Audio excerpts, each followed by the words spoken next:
मी गेले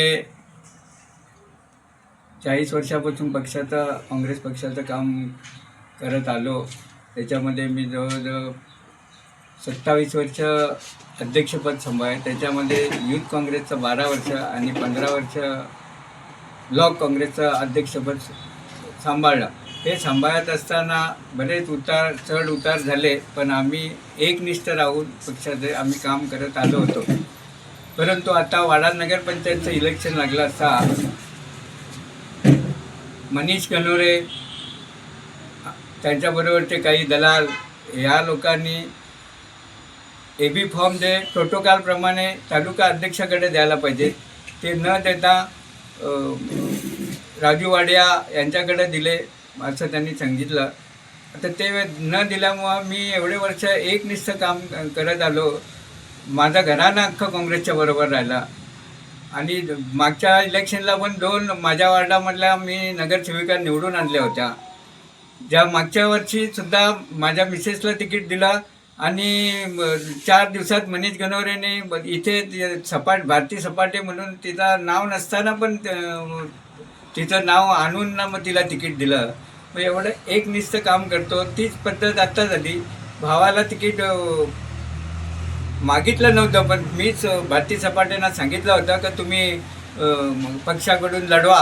परंतु 2-3 दिवस आधी त्याचे स्वप्नील ठाकरे आणि भारती सपाटे यांनी सांगितलं का आमच्या घरामध्ये वाद नको, सगळे नातेवाईक येतो आपण, म्हणून मी काय फॉर्म भरणार नाही.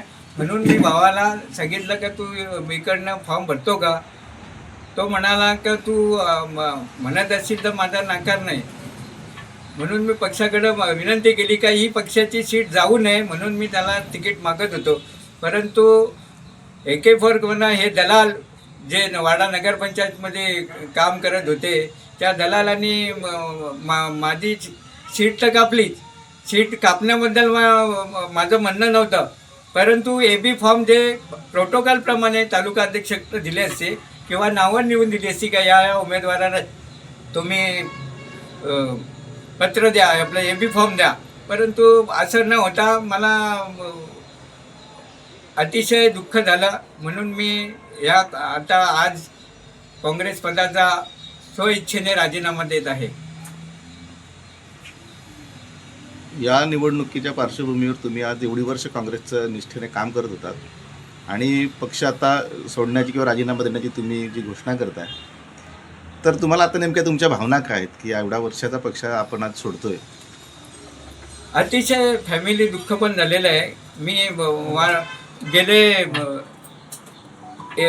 27 वर्ष पक्षाचं एकनिष्ठ काम करत आलो. पक्षाने जे जे काम दिलं, ज्या ज्या मीटिंग दिल्या, ज्या जे मोर्चे काढायला सांगितले ते सगळे केले. परंतु एवढं करत असताना जर का हे दलाल लोक येऊन ना जर का त्याच्या ह्याच्यामध्ये हे करत असतील तर हे अतिशय दुःखाची गोष्ट आहे.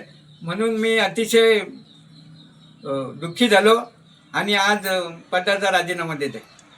यानंतर तुम्ही कोणत्या राजकीय पक्षात प्रवेश करणार आहात का?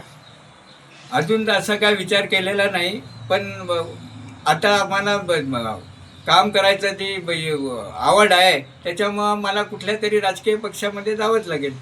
एक चर्चा आहे संपूर्ण शहरात की आपण शिवसेना शिंदे गटामध्ये प्रवेश करणार आहात, तर नेमकी काय वस्तुस्थिती आहे?